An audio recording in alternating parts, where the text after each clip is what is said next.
tum cha cha tum cha tum cha cha tum cha tum cha cha tum cha tum cha cha tum cha tum cha cha tum cha tum cha cha tum cha tum cha cha tum cha tum cha cha tum cha tum cha cha tum cha tum cha cha tum cha tum cha cha tum cha tum cha cha tum cha tum. Eu sou o Jonatas, eu sou artista visual há mais de 4 anos. Eu olhei pra câmera. Volta. Atualmente eu tô fazendo faculdade de pintura na UFRJ, no Rio de Janeiro. Eu sou freelancer na área das artes visuais, trabalho com pintura, ilustração e um pouco de design também. E eu já trabalhei para empresas como Queremos e atualmente com a Globo Out. O meu estilo de pintura é bem contemporâneo, busca trazer questionamentos sobre a nossa interação com o sintético e o natural, além de trazer uma clara exaltação à beleza negra.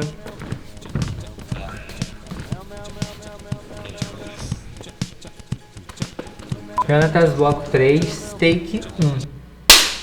E aí, saindo da teoria das cores, a gente vai falar sobre a tinta que eu usei para fazer essa teoria das cores, que é a tinta acrílica, que é a tinta que eu tenho mais domínio. E eu vou pausar para beber água. É uma tinta que ela basicamente se compõe em pigmento, resina acrílica, por isso o nome, e aglutinante. Então a gente tem essa tinta aqui, que é solúvel em água, ela é bem legal por conta disso, você não precisa usar solvente, não precisa usar nada daquelas coisas de tinta a óleo, por exemplo. E ela é bem versátil, ela tem umas características também próprias, assim, como por exemplo, o tempo de secagem dela é muito rápido. É diferente da guache, por exemplo, que a guache ela demora mais e você pode reativar ela depois que ela estiver seca. Você pode pegar um pincel molhado e aí você passa e ela reativa. Mas com a acrílica não tem isso. Com a acrílica, se você passar e secar, ela vai estar ali. A única coisa que você vai poder fazer é pintar por cima. Você não vai poder reativar ela porque não vai ter como. Ela já vai ter se transformado num plástico. E aí, eu preciso de algumas coisas. Eu preciso de água, lógico, porque ela é solúvel em água. Eu não vou usar ela direto do tubo, porque não é fácil de mexer com ela assim. Copos, pincel, tinta, o prato para eu fazer as misturas. E aí uma coisa que eu recomendo também é você comprar um azul que seja mais claro, porque esse azul escuro aqui eu poderia fazer adicionando preto, mas aí eu não tenho o azul mais claro, então eu usei esse daqui mesmo. Então com essas 3 tintas aqui, eu não preciso comprar outras, né, eu só preciso dessas 3. Só com as cores primárias eu consigo fazer todas as outras, as secundárias, as terciárias e enfim. Então que eu basicamente vou precisar de tinta, água, um lugar para misturar, de preferência que seja de um fundo branco, para você conseguir visualizar as cores. Pincéis variados. Existem pincéis que seguram a água melhor. Existem pincéis também que têm umas cerdas mais grossas e deixam a pincelada mais evidente, né? E, enfim, isso vai de gosto, né? Eu, por exemplo, eu prefiro mais pincéis mais macios mesmo. Então, esses são os que eu tô usando agora. E 2 recipientes com água, por quê? É uma água ficar sempre limpa e a outra ficar sempre muito suja. Essa daqui vai ficar pouco suja, essa daqui vai ficar mais, porque eu pego a tinta, eu vou mostrar, né? Eu pego a tinta, eu limpo aqui bastante, seco no pano e depois passo aqui, pro pincel ficar absolutamente limpo, né? Você não vai precisar ficar trocando a água toda hora. E a água suja também, ela pode influenciar na cor, né, da tinta. Então é sempre legal você ter uma água mais possivelmente assim limpa pra você trabalhar com a tinta. Tá gravando? Tá gravando. Então eu mostrei o círculo cromático pronto pra vocês e eu vou fazer aqui do zero pra vocês entenderem como é que funciona a mistura das cores e como é que funciona esse feeling todo. Então a gente começa fazendo um círculo, não precisa ser um círculo perfeito. Se você quiser pegar alguma coisa pra fazer o círculo, pode ser, não tem problema. Mas eu vou fazer um círculo aqui do meu jeito. Então, sei lá. Eu fiz assim. E aí eu faço outro menor dentro dele. E aí eu começo a fazer as separações. Eu faço uma cruz assim. Não precisa ser exatamente igual que a gente vê na internet. É só pra entender mesmo o que a gente vai fazer, assim, a gente pode começar com as cores primárias e depois a gente vai fazendo essas misturas que eu mostrei, né, pra vocês. Então, deixa eu ver aqui. Sei lá. 1, 2, 3. 1, 2, 3. 1, 2, 3. Pronto. Então, Então agora a gente vai pegar a tinta, as cores primárias, a gente vai distribuir elas. Assim. Azul. Amarelo. E a vermelha. E aí a gente começa a pegar a água pra diluir essa tinta e melhorar a fluidez dela, porque ela assim, tipo, fica meio que, sei lá, intrabalhável. Não sei nem se essa palavra existe, mas tipo, é muito ruim de trabalhar com a tinta assim. Então a gente, sei lá, pode começar pelo azul e aí a gente pode deixar ela bem aguada mesmo.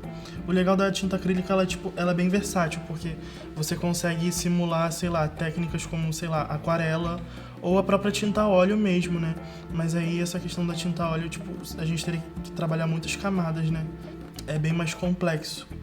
E aí é mais legal a gente simular a aquarela mesmo. Então, a gente vai apagar essa linha aqui que eu fiz. Pronto. Aí a gente faz a azul. Eu tô fazendo bem perfeito mesmo, porque eu não quero, tipo, passar insegurança pra ninguém mesmo, porque, tipo, eu não faço as coisas de um jeito perfeito, não acho que ninguém faça. Eu até poderia fazer mais perfeito pra ficar, sei lá, mais apresentável, mas é bom também mostrar transparência pra vocês entenderem que, tipo, se você tá estudando, pra você entender o negócio, você não precisa se preocupar com, sei lá, visualmente agradável, sabe? Tipo, você pode fazer as coisas da sua forma, do seu jeito. Aí aqui, o que eu tava falando dos 2 copos, é esse lance aqui. Você tira a sujeira, o excesso de sujeira, e depois passa pra esse. E aí essa água aqui, ela sempre vai ficar mais limpa do que aquela. Então a gente vai estar sempre com um copo mais limpo do que o outro e as coisas elas não vão influenciar tanto. Aí agora a gente vai pegar o amarelo. Ai, ó, ainda ficou um pouquinho de sujo, aí tá ficando verde, af. Ai, meu Deus, errei. Todo mundo é? Tá louca. Deixa eu ver. Pronto, vou pegar aqui de outro lado. Beleza. E aí a gente coloca... A gente faz um triângulo, a gente coloca aqui o amarelo. E aí a gente vem aqui de novo, limpa de novo pra pegar o vermelho puro. E aí a gente coloca aqui. E aí aqui a gente vai trabalhar as passagens, as variações tonais. Então, eu tô no vermelho, eu quero chegar no azul. Então eu vou pegando o vermelho e eu coloco um pouquinho de azul e faço uma mistura aqui. Só que aqui ainda tem muito azul, tem que botar mais vermelho pra ficar uma coisa mais clarinha. Deixa eu ver. Ó, aí ficou um vermelho mais escuro, tá vendo? Aí tá quase um vinho. Aí eu vou colocar mais azul. E vai escurecendo mais. E eu vou colocar mais azul de novo. E vai escurecendo mais. Mais azul. Escurece mais. E aí já tá virando violeta, tá vendo? Então, isso é muito legal. Você consegue entender que você consegue variar, sabe, nas tonalidades. Isso é muito bom. Pra você criar esse feeling também. E pra você entender como é que as cores funcionam. Então, bota mais azul aqui. E fica um azulzão bem escuro. Com o vermelho. E a gente já tem as passagens do vermelho pro azul. E aqui, tipo, esse círculo cromático, ele tá bem limitado. Eu poderia fazer muitas mais variações aqui, mas eu não preciso pra mostrar, porque é só uma demonstração bem rápida mesmo. E aí, do azul agora, ai, caramba. Do azul eu vou pro amarelo. Então, eu começo a colocar... Eu pego aqui outra parte pura da tinta, que não tá tão pura assim, porque ainda tá com a tinta vermelha. Veja só. Ai. E aí eu vou colocando um pouquinho de amarelo. E aí, o que começa a acontecer? Começa a se esverdear. Aqui já tá um verde, acho que chamam de verde petróleo, né? Não sei. E aí eu coloco mais amarelo de novo. E aí vai ficando o verde. Ó, não misturei muito bem, aí dá pra ver que tem azul e amarelo separado. Aí vai ficando esverdeado. E aí eu vou esverdeando essa cor até ela chegar no verde limão e chegar no amarelo, né? Então aqui, ó, ela tá virando um verde mais natural, né? E aí aqui eu já tenho uma secundária. Aqui também eu já tenho uma secundária.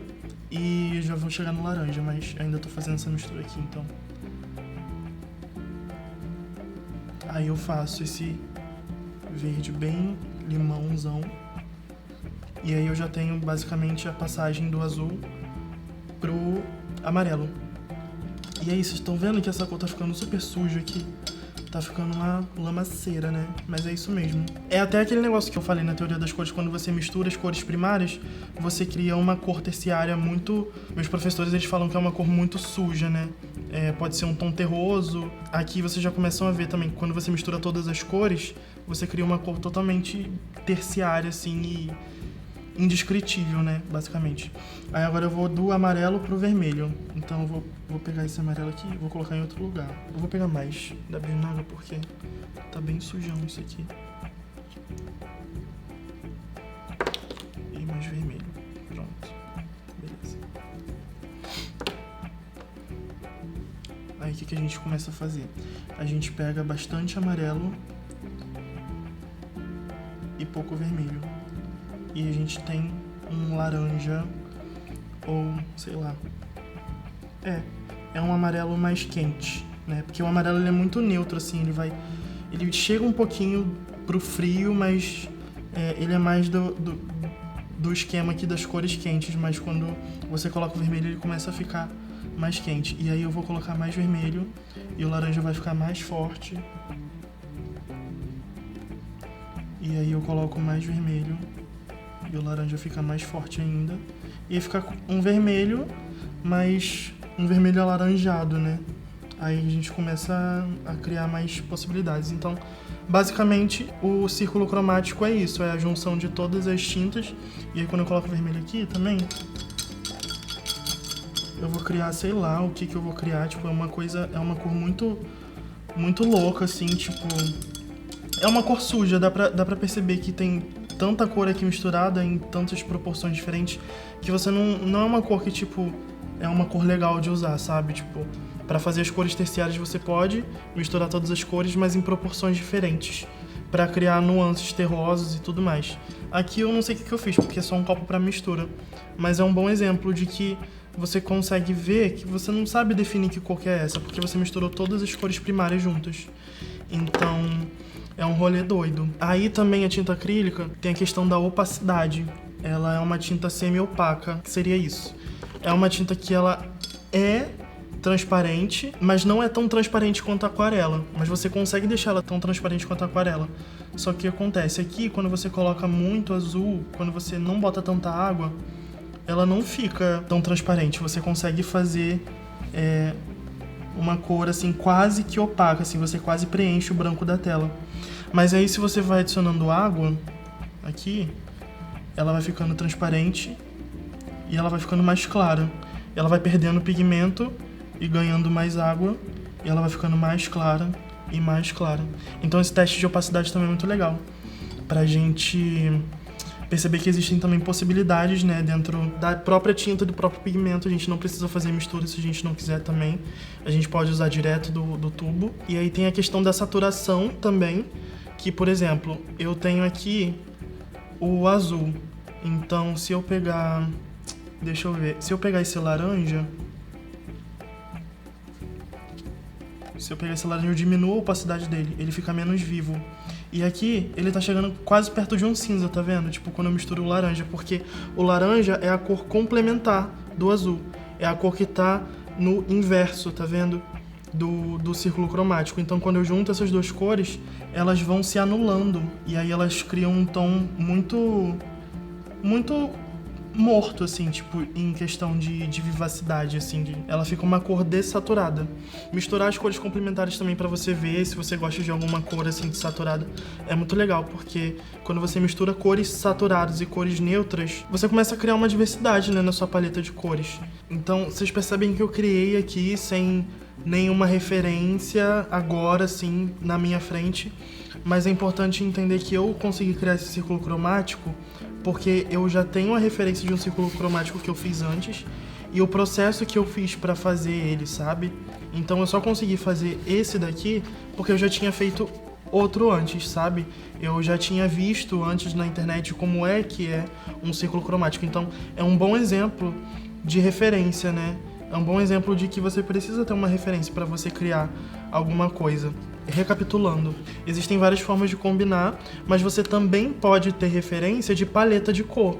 Você também pode ter referência de alguma paleta de cor que você goste, de algum pintor ou de alguma foto que você goste, e você tenta reproduzir isso, tenta chegar nessa cor através dessas misturas, sabe? É normal, assim, que no começo, às vezes você misture tanto que chegue nessa cor aqui, sabe? Mas a gente vai praticando e a gente vai melhorando, se percebendo através dos nossos erros e melhorando, sabe? Tipo, é sobre isso, assim, sobre se perceber através dos seus erros e conseguir criar coisas em cima disso. Basicamente, a atividade prática foi essa e agora a gente vai para o projeto final.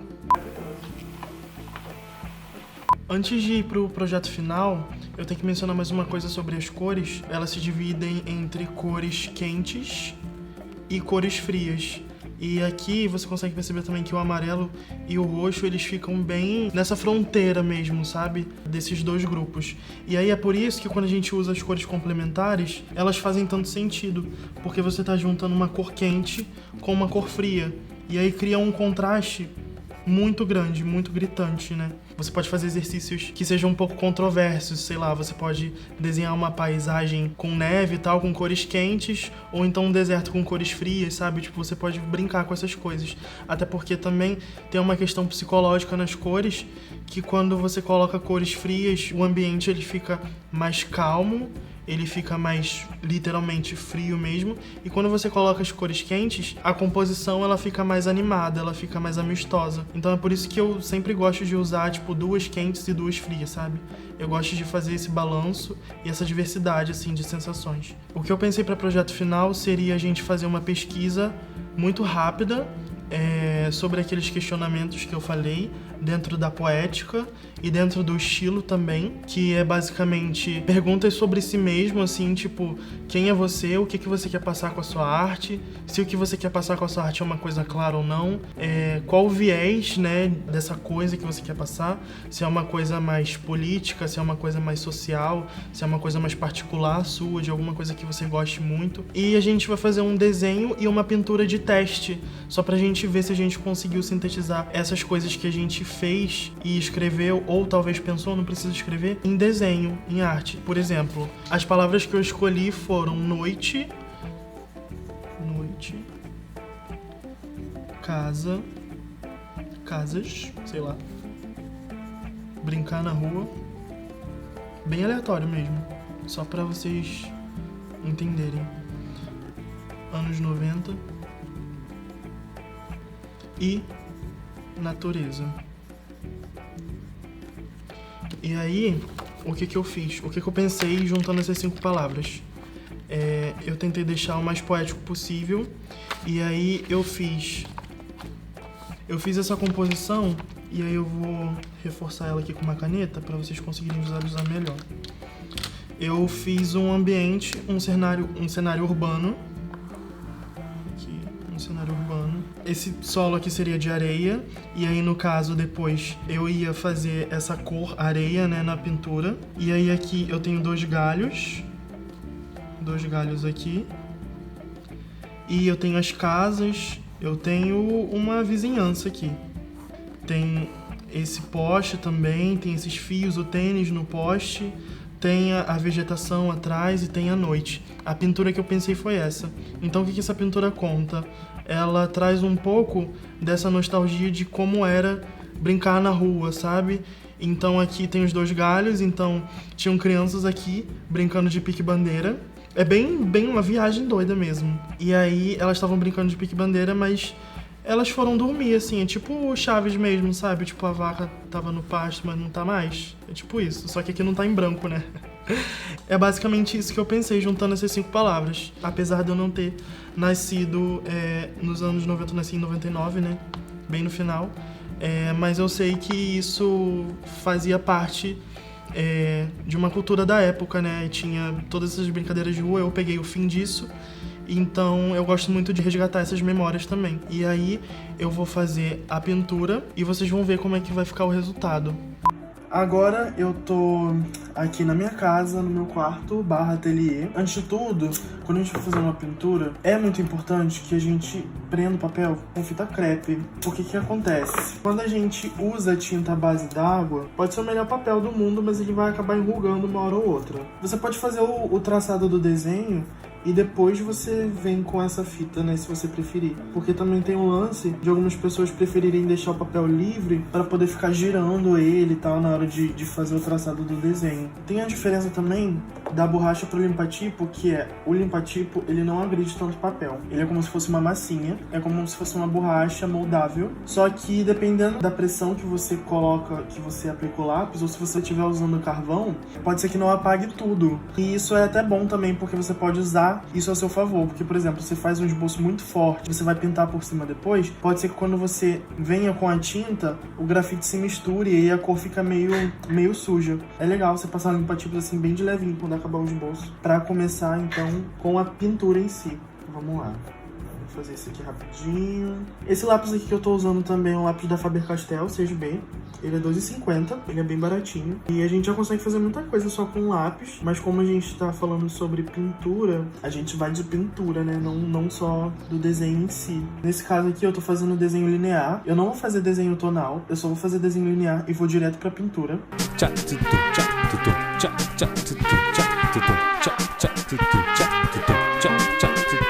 Pronto, acho que a gente já tem basicamente a nossa composição aqui. É basicamente isso. Agora a gente pode ou passar a borracha, ou então limpa-tipos. Acho melhor limpa-tipos, né? E aí, tem como a gente fazer assim, ou a gente simplesmente apagar aqui. Mas se eu apagar, vai ficar muito fraco ou vai sumir, né? Então, eu preciso ver as linhas que eu fiz pra conseguir pintar. Não fiz teste de cores antes. Eu não vou fazer aqui porque o nosso tempo é muito curto. Você pode fazer o teste aí antes. Se você tiver com medo de gastar o papel, você pode pegar um pedaço bem pequeno, fazer um desenho bem pequeno, mistura as tintas no prato, vai fazendo o teste de cores. Se não ficar legal, você faz de novo, faz de novo, faz de novo. É uma das coisas que fazem parte do meu processo criativo, inclusive. Pronto. Eu não precisava estar distribuindo as tintas assim, porque a acrílica, como eu falei, ela seca muito rápido. Muito rápido, assim, tipo, questão de 30 minutos ela já tá secando. Então, é legal se você tiver um borrifador desse daqui e deixar do seu lado, pra sempre que ela tiver, assim, sempre que der uns 10 minutos, 15 minutos, você vem aqui e borrifa com a água. Tudo bem que ela vai ficar mais aguada, mas pelo menos ela não vai secar, você não vai perder a tinta, né? Então é importante. O gel pra matizar, que eu tinha comentado, mas eu acho que eu não usei lá. É um gel que serve pra você aumentar a fluidez da tinta. Ela fica melhor de trabalhar. Ela não fica assim dura do jeito que ela tá. E ela retarda a secagem, esse gel, né? Ele retarda um pouco a secagem. Então é muito bom a gente ter esse gel aqui com a gente. Eu vou primeiro no céu. Eu vou fazer o céu bem escuro, bem marinho mesmo. Então, pra isso, eu não preciso misturar nenhuma cor com nenhuma outra, assim, cromaticamente falando. Eu só preciso pegar o preto ali pra escurecer esse azul. E quando a gente pega o preto pra escurecer uma cor, ela não só escurece, como também ela perde a vivacidade. Ela não fica um azul marinho super brilhoso, super saturado, entende? Fica um azul marinho bem morto, assim. Ele vai ficando mais neutro, porque o preto ele vai absorvendo a saturação da cor. Então é importante ter isso em mente. Porque se, por exemplo, você estiver pintando uma pele e você quiser escurecer a cor, você não usa só o preto, sabe? Tipo, não usa o preto totalmente. Você pega o tom de pele ali e mistura, bota preto pra diminuir. Não faça isso. Assim, não é recomendável. Faça isso pra você ver que não vai ficar tão legal. Tenta escurecer com uma cor complementar, por exemplo. Então, tipo assim... Ou então você pode escurecer com marrom. Ou se o tom de pele já for muito escuro, aí sim você pode pegar um preto. Ou mesmo assim você também pode pegar um roxo. Você pode escurecer com roxo. Sabe? Tipo, existem várias possibilidades. E aí aqui eu vou aplicar essa técnica aqui. É uma técnica que muitos aquarelistas usam, que é molhado sobre seco. Ou seja, eu tô pegando a tinta, eu tô deixando ela bem diluída, mas eu não tô molhando o papel antes. Por quê que eu não tô molhando o papel antes? Porque eu quero que as pinceladas elas fiquem bem aparentes. Eu quero que fique uma coisa bem solta mesmo. Então eu tô vindo aqui, começando a pintar o céu. Você pode usar, tipo, vários pincéis numa mesma pintura, mas o meu máximo, assim, que eu me lembro de usar são 4 pincéis. Eu nem sei pra quê. Porque, tipo, se você estiver pintando numa folha assim pequena, você não precisa usar tanto pincel. Na verdade, quanto menos pincéis você usar, melhor. Só não tenta resolver tudo com um pincel desse aqui, porque às vezes vão ter detalhes muito pequenos que você não vai conseguir. Então é melhor você ter uma variedade, assim, tipo um pincel chanfrado também, só que um pouco menor, um pincel redondo menor, esse daqui para detalhes pequenos. Então é isso.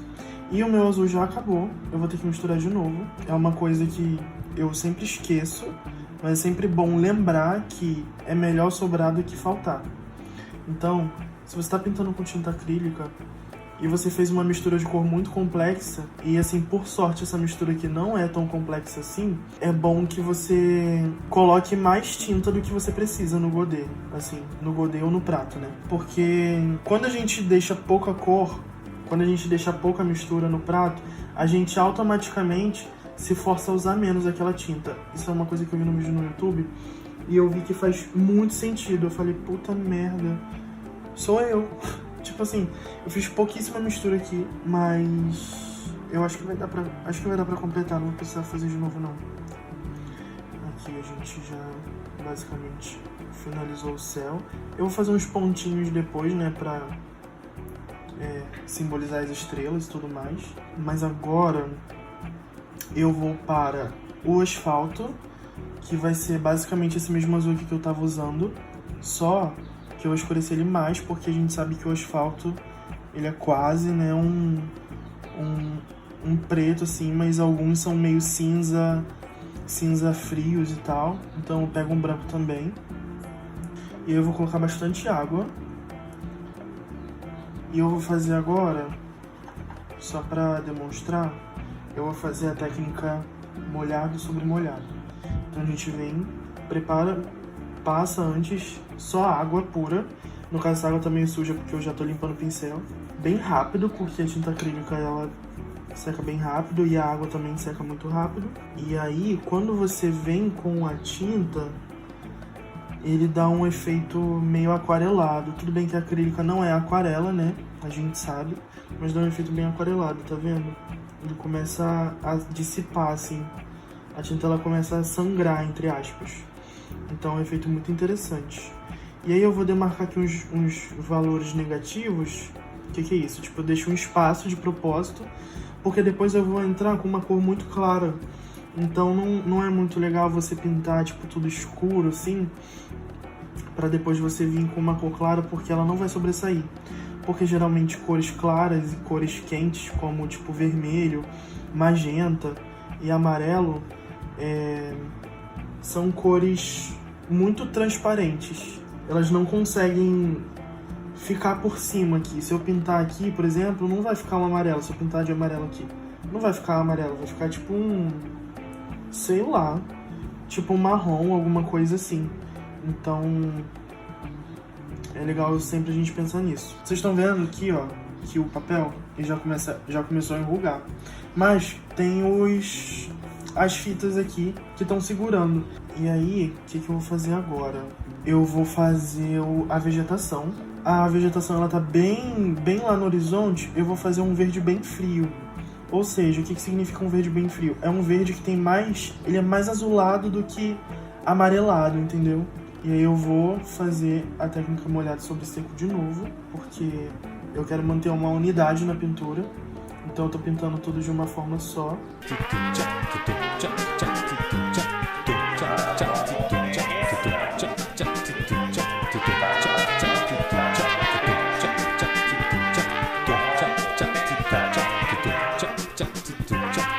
Vou começar a fazer as blocagens.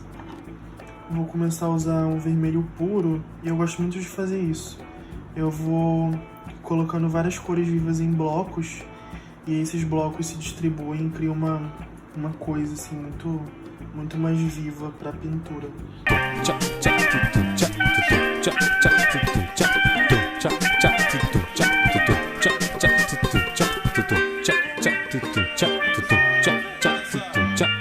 colocando, sabe, as formas, as linhas que eu delimitei. É uma pintura bem básica mesmo. Eu não faço muita construção de camadas. Acho que nem vai precisar aqui, até porque eu não tenho muito tempo pra... Uma coisa que eu esqueci de falar também é que se vocês estão assistindo isso até aqui e vocês não estão fazendo nada, como assim, gente? Façam, tipo, tenta fazer, sabe? E marca a gente, marca a Desalinhadas, me marca. Se você quiser, tipo, mandar o seu trabalho lá no meu perfil, me mandar uma DM. Eu tô sempre no Instagram, tipo, todo dia, pelo menos. E aí, tipo, eu posso te dar alguma orientação, alguma coisa que você esteja, tipo, com dúvida, ou que você esteja, tipo, travado mesmo. Não tem problema, tipo, eu posso ajudar e você pode, tipo, desenvolver melhor o que você estiver pensando em fazer. Eu tô aqui quase terminando já. Até que tá ficando interessante, tipo, eu não tinha pensado antes nas cores, mas tá ficando bem legal até. Aqui, basicamente, eu já acabei, né, mas ainda não. Eu vou fazer agora a parte que eu falei com vocês. Aqui. E agora eu vou começar a usar o pincel mais fino. Mas não o mais fino de todos, mas um fino. Só que nem tanto, porque eu vou fazer os galhos agora. Uma coisa da pintura é que você não precisa detalhar tudo sempre. Então aqui eu fiz um borrão e você já consegue entender que é um galho. Eu já quase acabei, mas uma coisa que eu gosto sempre de acrescentar à pintura são linearidades e grafismos. Então aqui eu vou fazer o grafismo, um dos mais conhecidos, que se chama Ashura, que são vários traços. E eu vou tentar não usar preto, porque o preto, ele rouba muito a cena. Eu acho legal usar uma cor que seja próxima do preto, mas não o preto em si. Então aqui eu tô misturando, tá ficando um cinza azulado, sei lá. Então eu vou fazendo esses detalhes, né? Bem pequenininhos e coisas que faltam ainda pra finalizar a composição.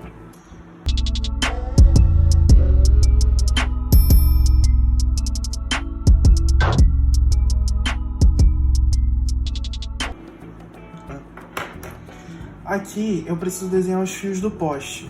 E o fundo, ele já é um azul bem escuro. Então eu vou usar o preto mesmo.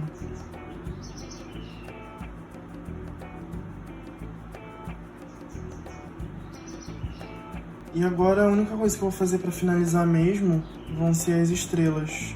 São só pontos que eu faço e cruzes. E aí, essas cruzinhas que eu faço são estrelas que estão brilhando muito. Eu vou fazer um branco amarelado.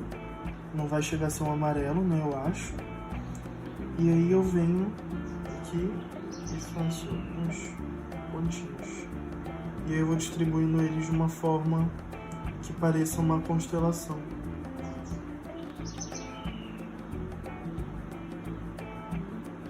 E é basicamente isso. Terminamos aqui a pintura.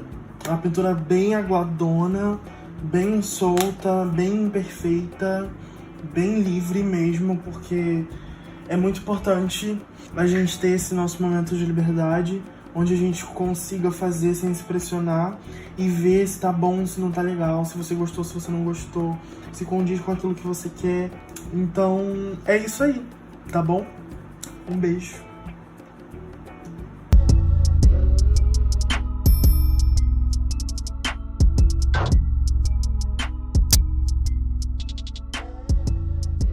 Trouxe também essa pintura aqui que eu fiz com acrílica fosca.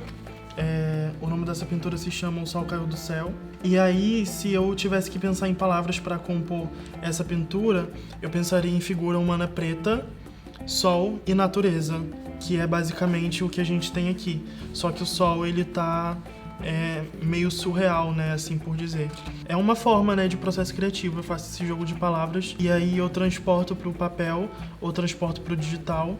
E aí depois eu vejo como é que eu vou finalizar. E nesse caso eu decidi finalizar com acrílica fosca, porque é uma tinta que eu gosto muito, ela tem um acabamento muito legal.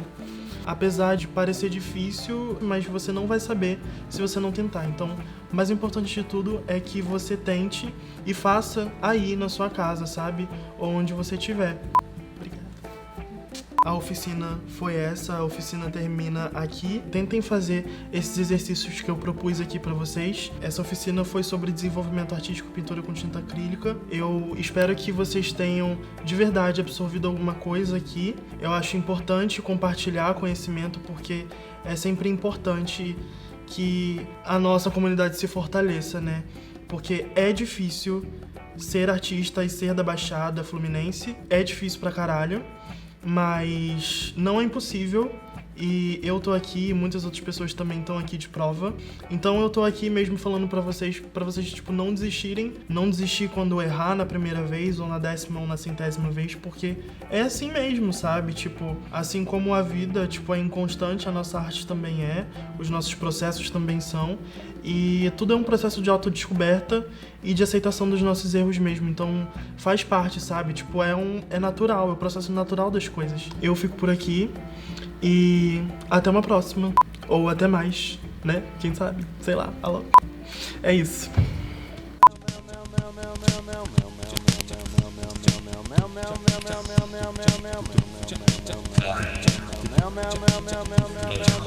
Tchau, tchau.